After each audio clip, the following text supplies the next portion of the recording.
सांपों की जीभ ऐसी क्यों होती है, इसके पीछे भी एक बहुत रोमांचक कथा है हमारे पुराणों में, जहां पर हमें ये देखने को मिलता है कि ऋषि कश्यप की पत्नियों में से दो थी, विंता और कद्रू।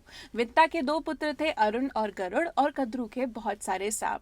ये जानते हुए कि गरुड़ कितने बलशाली हैं, कद्रू और उसके पुत्रों ने विंता को अपना बंदी बना लिया था और ये कंडीशन रखी थी कि जब तक तुम इंद्र से जाकर सोमरस या फिर अमृत नहीं लेकर आओगे, तब तक हम तुम्हारी माँ को नहीं छोड़ेंगे।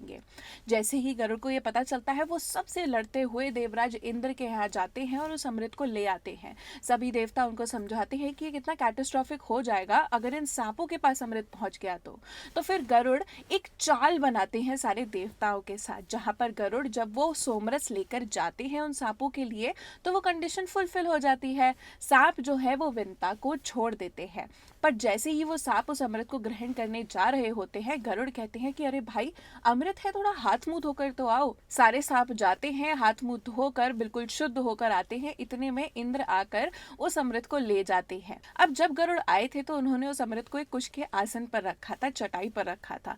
जैसे ही सांप सारे बाहर आते हैं, वो देखते हैं कि अरे यहाँ पे अमृत नहीं है, बट वो सोचते हैं कि ये अमृत इस चटाई पर रखा गया तो शायद से कुछ छींटे इस पर गिर गई हो।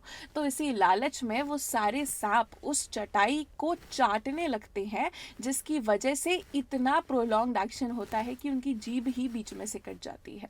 Interesting, right? आज के लिए बस इतना ही। मे द शक्ति बी विद यू।